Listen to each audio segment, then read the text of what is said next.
Friends, मैं doctor खुशबू परतानी Shri retina के रायपुर से। आज हम बात करने जा रहे हैं पीआरके। पीआरके क्या होता है? तो पीआरके मतलब फोटो रिफ्रैक्टिव केरेटेक्टमी। यह एक चश्मे का नंबर उतारने की प्रोसीजर है। पीआरके और लेसिक में क्या डिफरेंस है? तो यह हमारे आई का एक मॉडल है।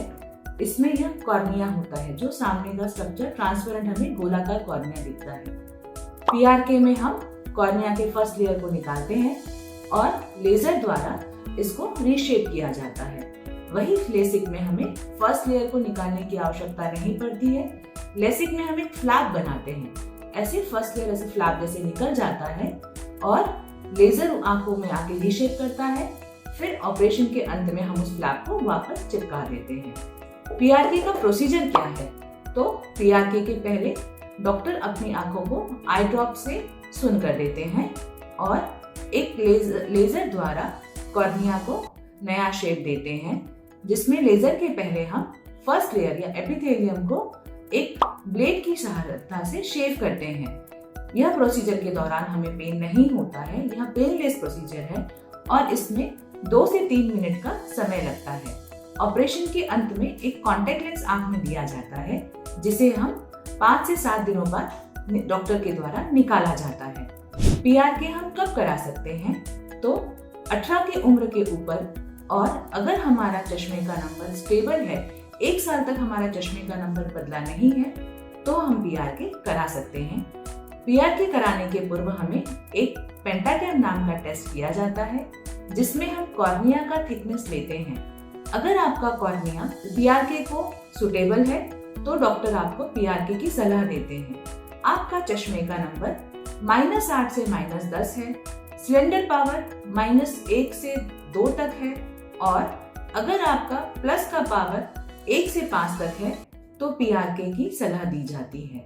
पीआरके कब नहीं कराना चाहिए, यह जानना हमारे लिए ज्यादा जरूरी है। अगर हमारा कॉर्निया बहुत पतला है या फिर हमें कहीं कॉर्निया में कभी चोट लगी है और कॉर्निया में स्कारिंग हुई है, मतलब किसी चोट का निशान कॉर्निया में है, अगर हमें डायबिटिक की समस्या है, या तो हमें एडवांस ग्लोकोमा या काला मोतियाबिंद का समस्या है, अगर हमारी आंख में मोतियाबिंद है, तो पीआरके की सलाह नहीं दी जाती है। अगर हम प्रेग्नेंट हैं या फिर अगर फीमेल ब्रेस्ट फीडिंग करा रही है, तो पीआरके के लिए कुछ दिनों के लिए रुकने की सलाह दी जाती है।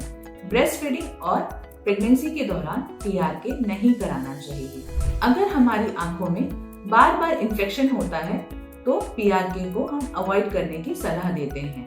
पीआरके के बाद हमें क्या सावधानियां रखनी चाहिए?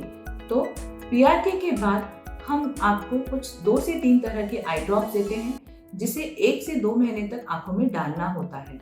1 हफ्ते के लिए हमें अपने ऑफिस कार्य से छुट्टी लेनी पड़ती है और हमें रेस्ट करना होता है। ऑपरेशन के बाद 2 से 3 दिनों तक माइल्ड पेन रह सकता है, जिसके लिए हम आराम की सलाह देते हैं। पेन के लिए हम दवाइयाँ देते हैं और जितना हो सके पेशेंट को आराम की सलाह देते हैं। पीआरके के कोई कॉम्प्लिकेशन होते हैं क्या? अगर यह बात आपके दिमाग में आ रही है, तो मैं आपको बताना चाहती हूँ, यह एक 100% सेफ प्रोसीजर है। इसमें अमूमन कोई कॉम्प्लिकेशन नहीं होता, क्योंकि हम फ्लैप नहीं बना रहे हैं। तो लेसिक के जो कॉम्प्लिकेशन है, जैसे पतला फ्लैप, मोटा फ्लैप, फ्लैप का पूरी तरह से कॉर्निया से हट जाना, इस तरह के कॉम्प्लिकेशन पीआरके में नहीं देखने को मिल सकते।